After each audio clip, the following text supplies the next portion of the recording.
I'm gonna talk about the $500,000 man.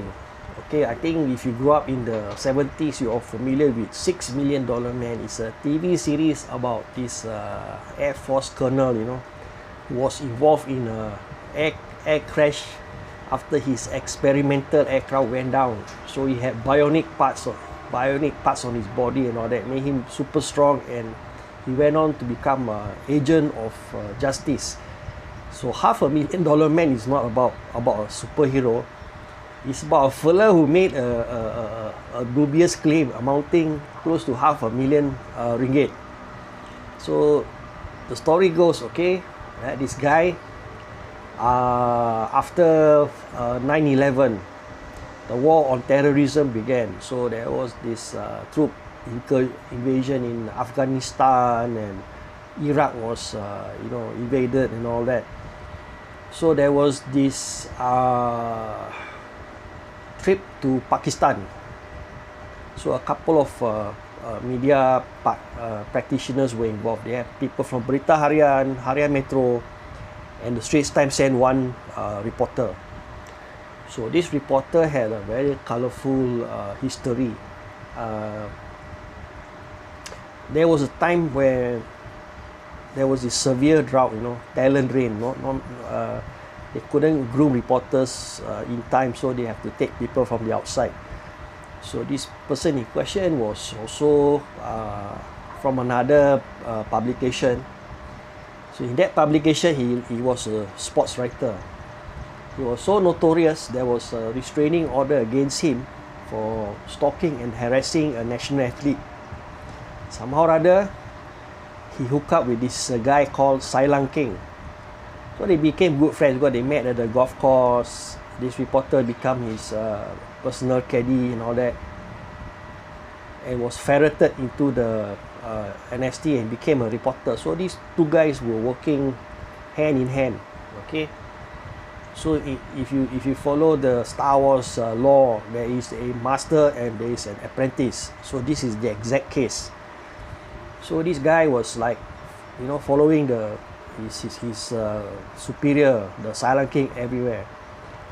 So as the relationship bonded, solidified, all these choice assignment, going overseas, covering important things, attending embassy function was given to this said reporter.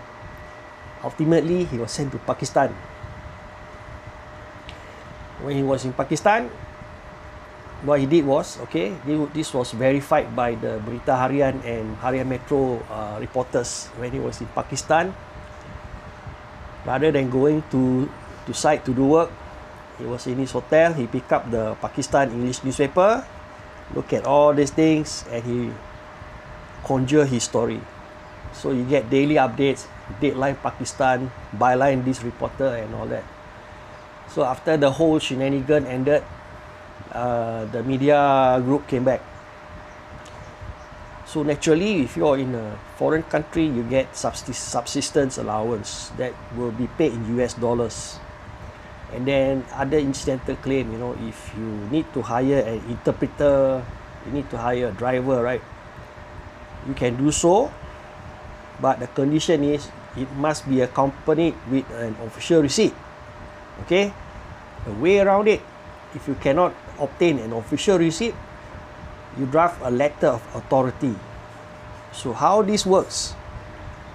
Okay, it's a standard letter. Fill in the blanks. The letter said that I so and so renders this service of, fill in the blank, to the person, fill in the blank, and in lieu of services, a payment of, fill in the blank, and then sign or thumbprint, followed with a copy of the person's identity documents, passport or IC. Once you get that, it's as good as gold. Okay, it's very hard to get, but if the person really engage his services to you as an interpreter or a driver, you can do so, right? There's a way to get about it. So if you travel abroad, you have covered this kind of work, the incidental expenses and all that. That is the norm. Okay, you get paid. So this guy came back, he's claimed $500,000. So he was investigated and all that. So the guy was calling for question, how come you claim for $500,000? Say, actually, I was abducted by armed militants. I asked my father to wire me money to pay for my ransom. So X amount in US dollar times exchange rate is $500,000.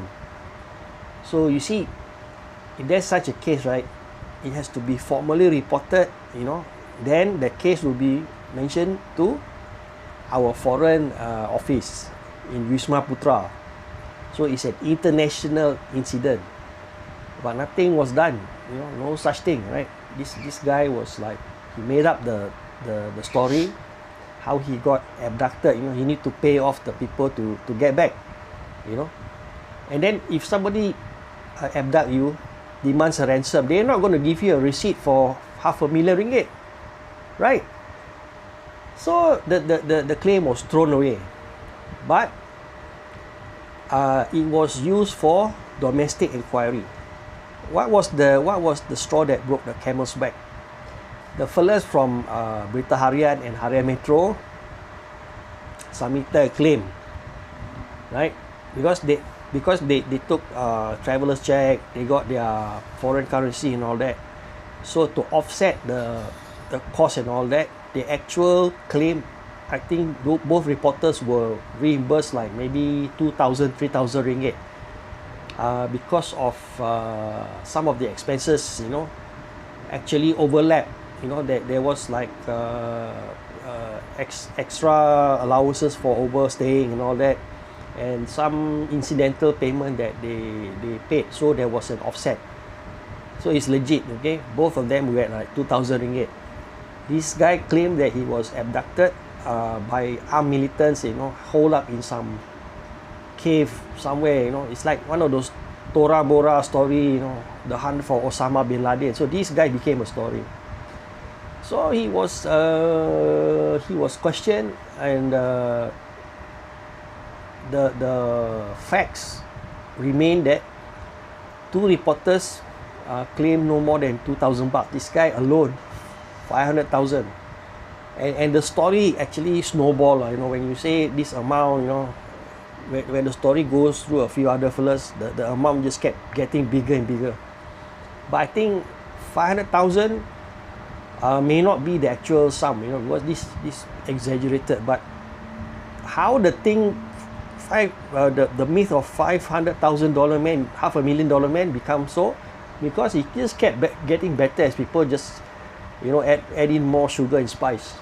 So ultimately, this guy had to quit the job because domestic inquiry was pending. The guy who endorses him, the Silent King, also left the building. Both master and apprentice have to go, right? So they got away scot-free. It didn't become a criminal case, a so-called breach of trust. But that was a scandal. There was a scandal that broke both individuals, right? One of the most notorious editors in the business, and one of the most notorious reporters in the business. So much later, after he left the job, when you have this kind of scandal, this kind of thing, this shit follows you everywhere. This chip on your shoulder, you make a $500,000 claim, nobody will hire you. Will never get a job in the publication business ever. I don't know what he had to do. Maybe he had to wait tables. He have to, fry char kway teow or what. But the circumstances that surrounded the guy was quite tragic. He actually ended up, having a chronic illness, and he actually passed away. So how did this story get? Somebody did mention, hey, this guy? Oh yeah, the $500,000 man. Yeah, he passed away. He was critically ill, hospitalized, and then in the hospital just passed away. Nobody visited him. People have forgotten all about him. So again, like I always say, you get what you give, right? If you're one of those really terrible guys in the business and you don't really have friends, so tragically, It's a tragic cautionary tale. The guy is gone, what he did, because in the business nobody will remember you for all the good stuff, the great stories you have written. But if you fuck up in such a way, one incident, right?